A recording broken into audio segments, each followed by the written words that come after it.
പെറുവിന്റെ തലസ്ഥാനമായ ലിമയിലൂടെ കാൽനടയായുള്ള എന്റെ സഞ്ചാരം തുടരുകയാണ്. ഇന്നലെ വൈകുന്നേരമാണ് ഇവിടെ എത്തിയത്. ഇന്നുച്ചയായപ്പോഴേക്കും നഗരത്തിലെ ഒട്ടേറെ കാഴ്ചകളും ജീവിതവുമെല്ലാം ക്യാമറയിലാക്കി കഴിഞ്ഞു. പ്രസിഡന്റിന്റെ കൊട്ടാരമാണ് വലതുവശത്ത്. അതിന്റെ സമീപത്തുകൂടി നീണ്ടുകിടക്കുന്ന യൂണിയൻ സ്ട്രീറ്റിലൂടെയാണ് നടത്തം. ഇടയ്ക്ക് ചില ജംഗ്ഷനുകളിലെത്തുന്നു. കല്ലുപാകിയ മനോഹരമായ തെരുവുകൾ, നിരവധിയായ ആക്ടിവിറ്റികളുടെ കേന്ദ്രമാണ് ഇവിടമെല്ലാം. ആളുകൾ ഒത്തുകൂടുന്ന ഇടങ്ങൾ, കച്ചവടവും കൾച്ചറൽ പരിപാടികളും ഇവിടെ നടക്കുന്നു. കാസ അലിയാഗ എന്ന കെട്ടിടമാണ് ഇക്കാണുന്നത്. ലാറ്റിൻ അമേരിക്കയിലെ തന്നെ ഏറ്റവും പഴക്കമുള്ള കൊളോണിയൽ ബംഗ്ലാവാണത്. 1535 കാസ അലിയാഗയുടെ നിർമ്മാണം. ഇവിടെ നിന്നും ഒരു പാലമുണ്ട്, പ്യൂണ്ട ഡി പിയേദ്ര എന്ന പാലം. പാലത്തിലേക്ക് കയറുമ്പോൾ താഴേക്കൂടി ഒരു ട്രെയിൻ കടന്നു പോകുന്നത് കാണാം. 19-ാം നൂറ്റാണ്ടിൽ തന്നെ പെറുവിൽ ട്രെയിൻ സർവീസ് ആരംഭിച്ചിരുന്നെങ്കിലും ഇന്നും അത്ര കാര്യക്ഷമമല്ല അത്. പാസഞ്ചർ ട്രെയിനുകളേക്കാൾ ഗുഡ്സ് ട്രെയിനുകളാണ് ഇവിടെ സർവീസ് നടത്തുന്നത്. നദിക്കരയിലൂടെയാണ് റെയിൽപാളം. താഴെ റിമാക് നദി ഒഴുകുന്നു. അതിന്റെ തീരത്താണ് ലിമ നഗരം രൂപപ്പെട്ടിരിക്കുന്നത് തന്നെ. ഹുവാറോച്ചിറി ഹൈലാൻഡിൽ നിന്ന് ഉത്ഭവിക്കുന്ന നദിക്ക് 160 കിലോമീറ്ററാണ് നീളം. ഇവിടെ നിന്നും ഏതാനും കിലോമീറ്ററുകൾ കൂടി ഒഴുകി ഇത് പസഫിക് സമുദ്രത്തിൽ ചെന്നു ചേരുന്നു. പാലത്തിനപ്പുറം റിമാക് ഡിസ്ട്രിക്റ്റാണ്. ലിമ നഗരത്തിന്റെ പുരാതനമായ ഒരു ഭാഗവുമാണത്. നദിയെ ക്രോസ് ചെയ്ത് പ്യൂണ്ട ഡി പിയേദ്രയിലൂടെ ഞാൻ നടത്തം തുടർന്നു. വെള്ളപ്പൊക്കം ഒഴിവാക്കുന്നതിനായി നദിയുടെ ഇരുഭാഗത്തും കോൺക്രീറ്റ് മതിലുകൾ സ്ഥാപിച്ചിരിക്കുന്നു. ലിമ ഡൗൺ ടൗണിനെയും റിമാക് ഡിസ്ട്രിക്റ്റിനെയും ബന്ധപ്പെടുത്തി നദിക്ക് കുറുകെ ഇങ്ങനെയുള്ള 6 പാലങ്ങളുണ്ട്. പാലം കടന്ന് റിമാക് ഡിസ്ട്രിക്റ്റിലേക്ക് എത്തുകയാണ്. നേരത്തെ വ്യത്യസ്തമായ 2 ജനവാസ പ്രദേശങ്ങളായിരുന്നെങ്കിലും ഇപ്പോൾ ലിമയുടെ ഡൗൺ ടൗണും റിമാക് ഡിസ്ട്രിക്റ്റുമെല്ലാം ഒന്നുചേർന്ന് കിടക്കുകയാണ്. ലിമയുടെ ഭാഗമായ ഹെറിറ്റേജ് ഡിസ്ട്രിക്റ്റാണ് റിമാക്. ഇവിടെയാണ് റിമാക് ഡിസ്ട്രിക്റ്റ് തുടങ്ങുന്നത്. വാഹനങ്ങൾ നിരോധിച്ച് നടക്കാൻ മാത്രമുള്ള തെരുവുകളാക്കി രൂപപ്പെടുത്തിയിരിക്കുകയാണിവിടം. കൊളോണിയൽ കാലത്തെ കെട്ടിടങ്ങൾ അതിരിട്ടു നിൽക്കുന്ന തെരുവുകൾ. അങ്ങകലെ ഇവിടുത്തെ പ്രശസ്തമായ സാൻ ലാസറോ ദേവാലയം കാണാം. റിമാക് പ്രദേശത്ത് സ്ഥാപിതമായ ആദ്യ ക്രിസ്തീയ ദേവാലയമാണത്. സാൻ ലാസറോ ചർച്ചിന്റെ മുറ്റം വരെ നീണ്ടുകിടക്കുകയാണ് പുരാതന തെരുവ്. ഇപ്പോൾ ഇവിടവും ധാരാളം ടൂറിസ്റ്റുകൾ വന്നു ചേരുന്ന ഒരു ആഘോഷ പ്രദേശം തന്നെയാണ്. ലിമ ഹിസ്റ്റോറിക് സെന്ററിന്റെ ഭാഗം തന്നെയാണ് റിമാക്കിന്റെ ഈ പ്രദേശങ്ങൾ. യുനെസ്കോയുടെ ലോക പൈതൃക സ്ഥാന പട്ടികയിൽ ഇടം നേടിയിട്ടുള്ള നഗരഭാഗം. സ്പെയിൻകാർ വലിയ തോതിൽ ലിമയിലേക്ക് എത്തിത്തുടങ്ങിയ 16-ാം നൂറ്റാണ്ടിൽ തന്നെ റിമാക്കിൽ സെറ്റിൽമെന്റുകൾ രൂപപ്പെട്ടിരുന്നുവെന്നാണ് ചരിത്രം. 1610 റിമാക് നദിക്കു കുറുകെ ഒരു കൽപ്പാലം നിർമ്മിതമായതോടെ ഈ പ്രദേശം ലിമയുടെ ഭാഗം തന്നെയായി മാറി. അപ്പോഴേക്കും നിരവധി കൊളോണിയൽ മന്ദിരങ്ങളും ദേവാലയങ്ങളും ഒരു മൊണാസ്ട്രിയും ഇവിടെ ഉയർന്നു കഴിഞ്ഞിരുന്നു. വഴിയോരത്ത് ഒരു ഓട്ടോ കിടക്കുന്നു, ബജാജിന്റെ ഓട്ടോറിക്ഷ തന്നെ. 1988 യുനെസ്കോ ഈ പ്രദേശത്തെ ലോക പൈതൃക സ്ഥാന പട്ടികയിൽ ഉൾപ്പെടുത്തിയെങ്കിലും 2000 ആണ്ടിനു ശേഷമാണ് ഇവിടെയുള്ള കൊളോണിയൽ മന്ദിരങ്ങളെയെല്ലാം പുനരുദ്ധരിച്ചു തുടങ്ങിയത്. ഇതൊരു ടൂറിസ്റ്റ് കേന്ദ്രമായി വളർന്നിട്ടാകട്ടെ 10 വർഷമേ ആയിട്ടുള്ളൂ. അതിനു മുൻപ് ലിമയിലെ താഴ്ന്ന വരുമാനക്കാരായ ആളുകളുടെ വാസയിടമായിരുന്നു നദിക്കിപ്പുറമുള്ള ഈ ഭാഗങ്ങൾ. സാമൂഹിക വിരുദ്ധരുടെയും മോഷ്ടാക്കളുടെയും താവളമെന്ന ദുഷ്പേരും റിമാക് ഡിസ്ട്രിക്റ്റിനുണ്ടായിരുന്നു. ഇപ്പോഴും ഈ ഹെറിറ്റേജ് ഭാഗങ്ങൾ കഴിഞ്ഞാൽ ചേരികളും ദരിദ്രരുടെ വാസയിടങ്ങളുമെല്ലാമാണ് റിമാക്കിന്റെ കാഴ്ചകൾ. ചില ക്രോസ് റോഡുകളിലെത്തുമ്പോൾ ഇങ്ങനെയുള്ള ബസ്സുകൾ കാണാം. ലിമയുടെ ഉൾനാടുകളിലേക്ക് സർവീസ് നടത്തുന്ന ആഡംബര ബസ്സുകൾ ഡബിൾ ഡെക്കർ ബസ്സുകളാണ്. ഇവിടെ വഴിയരികിൽ രസകരമായ ചില കച്ചവടങ്ങളുണ്ട്. പുഴുങ്ങിയ മുട്ട. കാടമുട്ട പുഴുങ്ങിക്കൂട്ടിക്കൊണ്ടിരിക്കുകയാണ് കച്ചവടക്കാരി. നമ്മുടെ നാട്ടിൽ ലഭിക്കുന്ന കാടമുട്ടയേക്കാൾ അല്പം വലിപ്പം കൂടുതലുണ്ട്. തൊട്ടപ്പുറം നമ്മുടെ ടൗണുകളിൽ കാണുന്ന തരം ഒരു പെട്ടിക്കട. മിഠായിയും ബിസ്ക്കറ്റുമെല്ലാമാണ് കച്ചവടം. ലിമയിലെ സാധാരണക്കാർ എങ്ങനെ ജീവിക്കുന്നു എന്നത് ഈ കാഴ്ചകളിലെല്ലാമുണ്ട്. തെരുവിനെ അതിരിട്ട് ബാൽക്കണിയോടുകൂടിയ വീടുകൾ. അവിടെ നിന്നും തിരികെ ഞാൻ റിമാക് നദിയിലെ പാലം കടന്ന് ലിമ നഗരഭാഗത്തേക്ക് തന്നെ എത്തി. ഒരു ഫെയർ ഗ്രൗണ്ട് ഏരിയയാണിത്. അൽമേഡ ചബൂക്ക ഗ്രാൻഡ എന്നറിയപ്പെടുന്ന പ്രദേശം. ഗവൺമെന്റ് പാലസിനും റിമാക് നദിക്കുമിടയിലുള്ള വിസ്തൃതമായ ഒരു ഭാഗം. ഇത്തരത്തിലുള്ള ഫെയറുകളുടെ ഒരു സ്ഥിരം വേദിയാണിവിടം. കരകൗശല വസ്തുക്കളും ലെതർ ഉൽപ്പന്നങ്ങളും മറ്റും ലഭിക്കുന്ന നിരവധി സ്റ്റാളുകൾ. താൽക്കാലികമായ പ്രദർശന വിൽപ്പനശാലകൾ. സ്വദേശികളെയും ടൂറിസ്റ്റുകളെയും ലക്ഷ്യമിട്ടുള്ള വാണിജ്യമേളയാണ്. അമേരിന്ത്യൻ ഗോത്രവിഭാഗക്കാരുടെ തനതുൽപ്പന്നങ്ങളുടെ സ്റ്റാളുകളുമുണ്ട് ഇതിൽ. അലമേഡ ചബൂക്ക ഗ്രാൻഡയുടെ മധ്യത്തിൽ മീറ്റിംഗുകളും കലാപരിപാടികളുമെല്ലാം നടക്കുന്ന ഒരു ഭാഗമുണ്ട്. ആംഫി തിയേറ്റർ പോലൊരു ഭാഗം. കുറെ ആളുകൾ ഗാലറിയിൽ നിരന്നിരിക്കുന്നു. നല്ല വെയിലും ചൂടുമുണ്ട്. ചിലർ കുട നിവർത്തിപ്പിടിച്ചിരിക്കുന്നു. മധ്യത്തിൽ മൈക്കുമായി ഒരാളുണ്ട്. പ്രസംഗവും പാട്ടുമെല്ലാം ചേർന്നൊരു പരിപാടിയാണ് അവതരിപ്പിക്കപ്പെടുന്നത്. സംഗതി സ്പാനിഷ് ഭാഷയിലായതിനാൽ എന്താണ് പരിപാടിയെന്ന് എനിക്ക് മനസ്സിലാവുന്നില്ല.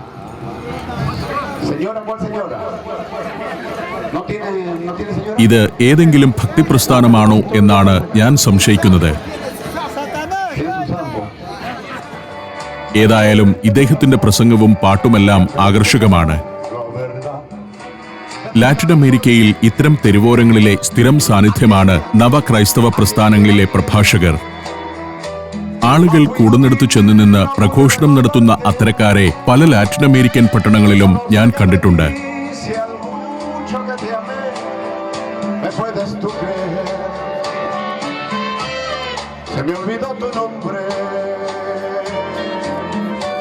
പ്രഭാഷകൻ കുറച്ചുനേരം ആളുകളോട് സംസാരിക്കും. പിന്നെ ഒരു പാട്ടുപാടും. കരോക്കെ സംഗീതത്തിനൊത്താണ് പാട്ട്. ചിലർ വെയിലേറ്റിരുന്ന് ഉറങ്ങുന്നുമുണ്ട്. ഗാലറിയിൽ നിന്നിറങ്ങി നടത്തം തുടർന്നു. ലിമ നഗരത്തിന് കൃത്യമായ ഒരു ആസൂത്രണമുണ്ടെന്നതാണ് ഈ പ്രദേശങ്ങളെല്ലാം കാണുമ്പോൾ മനസ്സിലാവുന്നത്.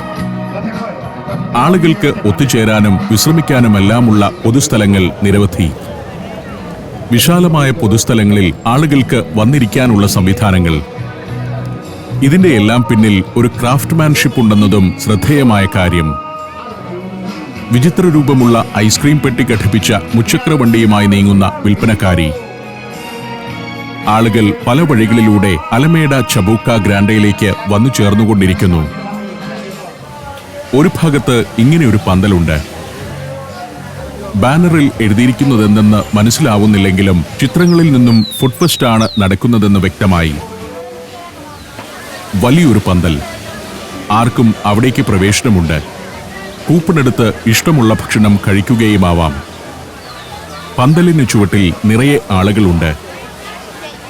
പക്ഷേ ഇവിടെ മാത്രം അധികം ടൂറിസ്റ്റുകളെ കാണുന്നില്ല. നാട്ടുകാർ തന്നെയാണ് ഭക്ഷ്യോത്സവത്തിൽ പങ്കെടുത്തുകൊണ്ടിരിക്കുന്നത്. വിഭവങ്ങൾ എന്തെന്ന് കാണാൻ അത് നിരത്തി വച്ചിരിക്കുന്നിടത്തേക്ക് ചെന്നു. ആട്, പന്നി, കോഴി, താറാവ് എന്നിവയുടെ മാംസവിഭവങ്ങളാണ് കൂടുതലും. ചോറും പച്ചക്കറികളുമെല്ലാമുണ്ട്. നമ്മുടേതുപോലെ മസാല ചേർത്ത കറികളും ധാരാളം. ലാറ്റിൻ അമേരിക്കൻ വിഭവങ്ങൾ മലയാളികൾക്ക് നന്നേ ഇഷ്ടമാവും. കോഴിയെയും താറാവിനെയും ഗിനിപ്പന്നിയെയുമൊക്കെ പൊരിച്ചും ചാറുകറിയാക്കിയും നിരത്തി വച്ചിരിക്കുന്നു. മൺപാത്രങ്ങളിലാണ് പാചകം കൂടുതലും. എല്ലാം മസാലക്കൂട്ടുകൾ ചേർത്ത് തയ്യാറാക്കിയ കറികൾ തന്നെ. താറാവ് കറിയാണിത്. മട്ടൻ കറിയും പന്നിയിറച്ചി കറിയുമെല്ലാമുണ്ട്. കറിയും ചോറും സലാഡുമൊക്കെ ചേർന്നതാണ് മെനുവിലെ ഓരോ വിഭവവും. ഡക്ക്, ബീൻസ്, റൈസ്, സലാഡ് എന്നാണ് ഒരു കോമ്പിനേഷന് പേര്. നിങ്ങളുടെ സ്വപ്നത്തിലെ ആ യാത്രയ്ക്കായി ഇനി ഒരുങ്ങാം. യൂറോപ്പിന്റെ ഹൃദയഭൂമിയിലൂടെ 13 ദിവസത്തെ സഞ്ചാരം. പ്രമുഖമായ 10 രാജ്യങ്ങളിലൂടെയുള്ള യാത്ര. ഫ്രാൻസിലെ പാരീസ് എന്ന സ്വപ്ന നഗരം, ഈഫൽ ഗോപുരത്തിന് മുകളിൽ നിന്നുള്ള കാഴ്ചകൾ, ബെൽജിയത്തിലെ അറ്റോമിയവും നഗരചത്തുരങ്ങളും, നെതർലാൻഡ്സിലെ സുന്ദര ഗ്രാമങ്ങളും ടുലിപ്പ് ഗാർഡനുകളും, ജർമ്മനിയിലെ ബ്ലാക്ക് ഫോറസ്റ്റും റൈൻ റിവർ ക്രൂസും, സ്വിസ് ആൽപ്സിലെ ഹിമപർവ്വതങ്ങൾ, അതിനു മുകളിലേക്കുള്ള കേബിൾ കാർ യാത്ര, ലിച്ചൻസ്റ്റൈൻ എന്ന ആൽപൈൻ രാജ്യം, ഓസ്ട്രിയൻ ഗ്രാമഭംഗി, സ്ലൊവേനിയയിലെ പ്രകൃതി അത്ഭുതങ്ങൾ, ഇറ്റലിയുടെ ചരിത്ര നഗരങ്ങളായ വെനീസും പിസയും ഫ്ലോറൻസും റോമും, പിന്നെ വത്തിക്കാനും അവിടുത്തെ സെന്റ് പീറ്റേഴ്സ് ബസിലിക്കയും. സഞ്ചാരത്തിന്റെ സൂപ്പർ ഹിറ്റായി മാറിയ ഈ യാത്രയിൽ പങ്കെടുക്കാൻ ഉടൻ തന്നെ വിളിക്കുക. ഫോൺ 75919 66600.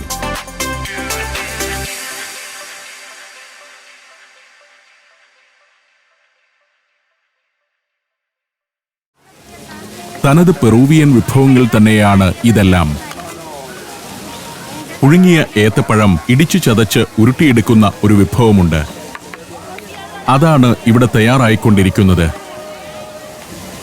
പോർക്ക് ബനാന ചില്ലി കൊക്കാന എന്നാണ് വിഭവത്തിന്റെ പേര്. തടികൊണ്ടുള്ള പാത്രത്തിലിട്ട് ഇടിച്ചുരുട്ടിയ പഴം. അതെല്ലാം ആളുകൾ ധാരാളമായി വാങ്ങിക്കൊണ്ടു പോകുന്നുണ്ട്. ഗിനിപ്പന്നിയെ പൊരിച്ചതും പീനട്ട് സോസും ഉരുളക്കിഴങ്ങും ചോറും സലാഡും ചേരുന്നതാണ് വേറൊരു വിഭവം.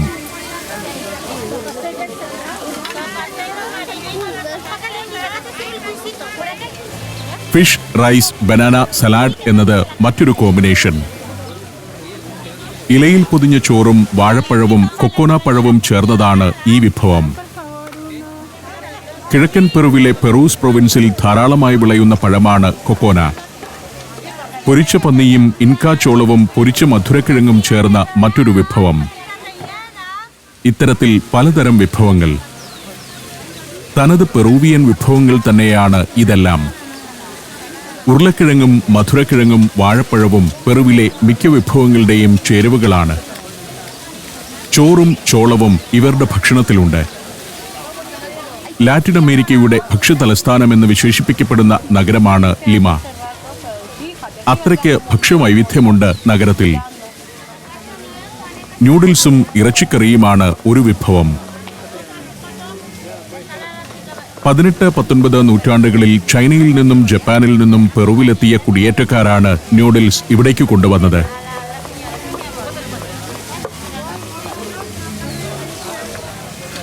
പെറുവിന്റെ ഭക്ഷണവൈവിധ്യം തന്നെയാണ് ഞാൻ ഇവിടെ കണ്ടറിയുന്നത്. മസാല ചേർത്ത ചോറ്, അതിനൊപ്പവും ഇറച്ചിക്കറിയുണ്ട്. യൂറോപ്പിനോ അമേരിക്കനോ അല്ലാത്ത തനി പെറൂവിയൻ വിഭവങ്ങൾ. അതുതന്നെയാവാം ഈ ഭക്ഷ്യമേളയിലെ തിരക്കിന് പ്രധാന കാരണം. ഇതിങ്ങനെ കണ്ടു നിൽക്കുന്നതല്ലാതെ എന്തുകൊണ്ടോ എനിക്ക് ഇവിടെ നിന്നും എന്തെങ്കിലും ഭക്ഷണം കഴിക്കണമെന്ന് തോന്നുന്നില്ല. പക്ഷേ ഈ ദൃശ്യങ്ങൾ എഡിറ്റ് ചെയ്യുമ്പോൾ ഇതൊക്കെ ഒന്ന് രുചിച്ചു നോക്കാമായിരുന്നു എന്ന് തോന്നുന്നുമുണ്ട്. ഇൻകാ കോൺ ഇവിടുത്തെ ഒരു പ്രധാന ഭക്ഷ്യവസ്തുവാണ്. അധികം മൂപ്പത്താത്ത ചോളം ഉപ്പിട്ട് വേവിച്ചതാണത്. ഒരു ഭാഗത്ത് ചിക്കൻ പൊരിച്ചുകൊണ്ടിരിക്കുന്നു. ധാരാളം മസാലയൊക്കെ പുരട്ടിയാണ് വലിയ കല്ലിലിട്ട് അത് പാചകം ചെയ്യുന്നത്. ലാറ്റിൻ അമേരിക്കയിൽ മുളകും മസാലക്കൂട്ടുകളും ഏറ്റവും അധികം ഉപയോഗിക്കുന്ന നാട് പെറുവാണ്. ഇൻകാ പാരമ്പര്യത്തിൽ നിന്നുള്ള ചില പ്രത്യേകതരം മസാലക്കൂട്ടുകൾ ഇവർക്കുണ്ട്.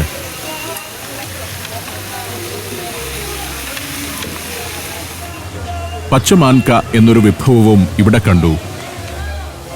അമേരിന്ത്യന്മാർ മൺചട്ടിക്ക് പറയുന്നത് മാൻക എന്നാണ്. മസാല ചേർത്ത മാംസം മൺപാത്രത്തിലടച്ച് കണലിൽ പൂഴ്ത്തിവെച്ച് വേവിച്ചെടുക്കുന്ന വിഭവമാണ് പച്ചമാൻക. അത്തരത്തിൽ കൗതുകകരമായ പാചകരീതിയുള്ള പല വിഭവങ്ങളുണ്ട് പെറുവിൽ. ഇവിടെ നമ്മുടെ ഉഴുന്നുവട പോലൊരു സംഗതി എണ്ണയിൽ വറുത്ത് കോരിക്കൊണ്ടിരിക്കുന്നു. അസൽ ഉഴുന്നുവട തന്നെ. നടുവിലെ തുളയ്ക്ക് വ്യാസം അല്പം കൂടുതലുണ്ടെന്ന് മാത്രം.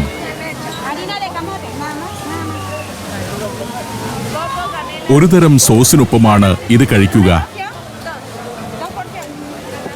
വറുത്തു കോരിക്കൊണ്ടിരിക്കുന്ന വട അപ്പോൾ തന്നെ വിറ്റുതീരുന്നുമുണ്ട്.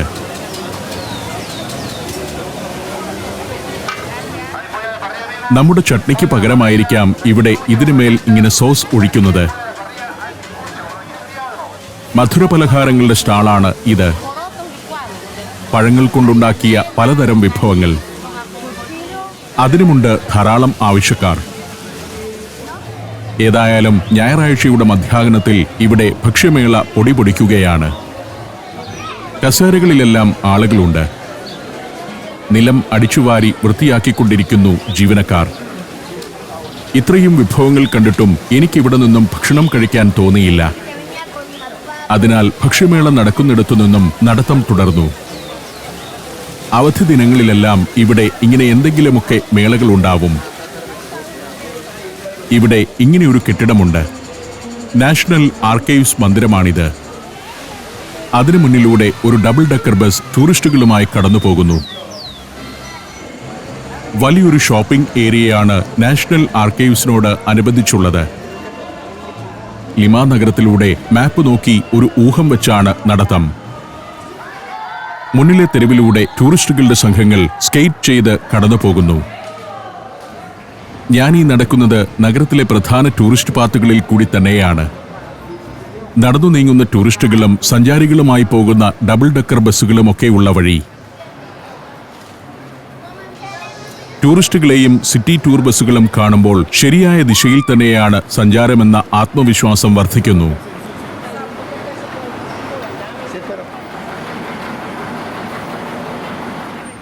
ഇവിടെ ഒരു ദേവാലയമുണ്ട്. സാന്റോ ഡൊമിംഗോ പള്ളി. Church and convent of Saint Domingo എന്ന് പൊതുവെ അറിയപ്പെടുന്നു. പെറുവിലെ ഏറ്റവും പഴക്കമുള്ള ക്രിസ്തീയ ആരാധനാലയമാണിത്. ഞാനതിനകത്തേക്ക് കയറിച്ചെന്നു. ഈ പള്ളിക്ക് ഒരു പ്രത്യേകതയുണ്ട്. 2 വിശുദ്ധരെ സംസ്കരിച്ചിട്ടുണ്ട് ഇതിനുള്ളിൽ. റോസ് ഓഫ് ലിമ എന്നറിയപ്പെടുന്ന വിശുദ്ധയും സെന്റ് മാർട്ടിൻ ഡി പോറസുമാണ് അവർ. 2 വിശുദ്ധർ സംസ്കരിക്കപ്പെട്ടിരിക്കുന്നു എന്ന അപൂർവത ചർച്ച് ഓഫ് സെയിന്റ് ഡൊമിംഗോയെ പെറുവിലെ ഒരു പ്രമുഖ തീർത്ഥാടന കേന്ദ്രമാക്കുന്നു. 1535 ഇതിവിടെ സ്ഥാപിതമായത്. നഗരത്തിന്റെ ടൂറിസ്റ്റ് മാപ്പിൽ വളരെ പ്രാധാന്യത്തോടെ അടയാളപ്പെടുത്തിയിരിക്കുന്ന പള്ളി ആയതിനാലാണ് ഞാനത് സന്ദർശിച്ചത്. വലിയൊരു ലൈബ്രറിയും റിലീജിയസ് മ്യൂസിയവുമെല്ലാം സാൻ ഡൊമിംഗോ ദേവാലയ കോംപ്ലക്സിന്റെ ഭാഗമായുണ്ട്. പള്ളിയുടെ നിലവറയിലുള്ള കാറ്റകോംസിലാണ് കൊളോണിയൽ കാല ലിമയിലെ പല സ്പാനിഷ് പ്രമാണിമാരെയും സംസ്കരിച്ചിരിക്കുന്നത്. വലതുവശത്ത് നീല ചായം പൂശിയ ഒരു കെട്ടിടം കാണാം. ഒസാംബെല ഹൗസ് എന്നാണ് അതിന് പേര്. ഒരു കാലത്ത് ലിമ നഗരത്തിലെ തന്നെ ഏറ്റവും ആഡംബരമുള്ള ഭവനമായിരുന്നു ഇത്. 19-ാം നൂറ്റാണ്ടിന്റെ ആദ്യ ദശകത്തിലാണ് 5 ബാൽക്കണികളോട് കൂടിയ ഈ വീടിന്റെ നിർമ്മാണം പൂർത്തിയായത്. അക്കാലത്ത് ബാൽക്കണികളുടെ എണ്ണമാണ് വീടിന്റെ പ്രൗഢി വിളിച്ചറിയിച്ചിരുന്നത്. കൊളോണിയൽ കാലം കഴിഞ്ഞതിനു ശേഷം പലതവണ കൈമാറ്റം ചെയ്യപ്പെട്ട കാസ ഡി ഒസാംബല ഇപ്പോൾ ഒരു എക്സിബിഷൻ സെന്ററും സാംസ്കാരിക പരിപാടികൾ നടക്കുന്ന ഇടവുമാണ്. ഇപ്പോൾ ടാക്ന അവന്യൂ എന്ന ഭാഗത്താണ് എത്തിയിരിക്കുന്നത്. ലിമയുടെ ഡൗൺ ടൗണിന് പുറത്തുള്ള ഒരു അവന്യൂവാണിത്. ഇതും വലിയ ചരിത്രമുള്ള പ്രദേശം തന്നെ. ലിമ നഗരം സ്ഥാപിതമായ കാലത്ത് തന്നെ വികസിച്ച പ്രദേശം. ഇവിടെ ഒരു പള്ളിയുണ്ട്. ലിമയുടെയും ഫിലിപ്പീൻസിന്റെയും രക്ഷകയായി ഗണിക്കപ്പെടുന്ന റോസ് ഓഫ് ലിമ എന്ന വിശുദ്ധയുടെ നാമത്തിലുള്ള ദേവാലയം. റോസ് ജനിച്ച വീടിരുന്നിടത്താണ് ഈ ദേവാലയം. 1586 ജനിക്കുകയും 31-ാം വയസ്സിൽ അന്തരിക്കുകയും ചെയ്ത റോസ് സന്യാസം സ്വീകരിച്ച ശേഷം വെള്ളികൊണ്ടുള്ള മുൾക്കിരീടമണിഞ്ഞാണ് ജീവിച്ചതെന്ന് ചരിത്രം. പള്ളിയുടെ നേരെ എതിർവശത്ത് ഇവിടെ മറ്റൊരു കെട്ടിടമുണ്ട്. മാർട്ടിൻ ഡി പോറസ് എന്ന വിശുദ്ധൻ ജനിച്ച വീടാണിത്. ഡോൺ ജുവാൻ പോറസ് എന്ന സ്പാനിഷ് ധനികന് അനാ വെലേസ്കിസ് എന്ന ആഫ്രിക്കൻ യുവതിയിൽ പിറന്ന മകനാണ് മാർട്ടിൻ ഡി പോറസ്. പനാമയിൽ നിന്നും മോചിപ്പിക്കപ്പെട്ട അടിമയായിരുന്നു അന വെലേസ്കിസ്. 15-ാം വയസ്സിൽ ലിമയിലെ ഡൊമിനിക്കൻ കോൺവെന്റിൽ പരിചാരകനായി എത്തിയ മാർട്ടിൻ പിന്നീട് അന്നത്തെ നിയമങ്ങളെ മറികടന്ന് സന്യാസിയായി തീരുകയായിരുന്നു. ഈ സ്ട്രീറ്റിലൂടെ നടക്കുമ്പോൾ ഇരുവശത്തും കാണുന്ന കടകൾക്ക് ഒരു പ്രത്യേകതയുണ്ട്. പള്ളിയുമായി ബന്ധപ്പെട്ട വസ്തുക്കളാണ് കൂടുതലായും വിൽപ്പനയ്ക്കായി നിരത്തിയിരിക്കുന്നത്. മെഴുകുതിരി, പുണ്യാളന്മാരുടെ ചിത്രങ്ങൾ, പനിനീര്, മെഴുകുതിരിക്കാലുകൾ തുടങ്ങി നിരവധിയായ വസ്തുക്കൾ. പൂജാദ്രവ്യങ്ങളുടെ കടകൾ. ടാക്ന അവന്യൂവിന്റെ ഇരുവശത്തും ഇതുതന്നെയാണ് കാഴ്ച. ഈ പരിസരത്ത് ദേവാലയങ്ങളും വിശുദ്ധരുടെ ഭവനങ്ങളുമായി പല തീർത്ഥാടന കേന്ദ്രങ്ങളുണ്ട്. അവിടേക്കെല്ലാം പോകുന്നവർ ഇത്തരം കടകളിൽ നിന്നും മെഴുകുതിരിയും പൂജാദ്രവ്യങ്ങളുമെല്ലാം വാങ്ങുന്നത് പതിവാണ്. ഞാൻ ആ കടകൾക്ക് മുന്നിലൂടെ നടന്നു. കുറച്ചുകൂടി ചെന്നപ്പോൾ തെരുവിൽ ആളുകളുടെ എണ്ണം കൂടി വരുന്നതാണ് കാണുന്നത്. മാപ്പിൽ നോക്കിയപ്പോൾ കാര്യം വ്യക്തമായി. വളരെ പ്രാധാന്യമാർന്ന ഒരു പള്ളി ഈ പരിസരത്തുണ്ട്. അതാണ് ഈ തിരക്കിന് കാരണം. ടൂറിസ്റ്റുകളെക്കാൾ സ്വദേശികളെയാണ് ഈ തെരുവിൽ കാണാനാവുക. പെറുവിന്റെ പല ഭാഗങ്ങളിൽ നിന്നെത്തുന്ന വിശ്വാസികളുമുണ്ടാവാം ഇക്കൂട്ടത്തിൽ. പെറുവിന്റെ യഥാർത്ഥമായ ജീവിതത്തിന്റെ നേർക്കാഴ്ചകളാണ് ഇവിടെയുള്ളത്. അത്തരം പുതിയ കാഴ്ചകൾ തേടി ഞാൻ സഞ്ചാരം തുടർന്നു.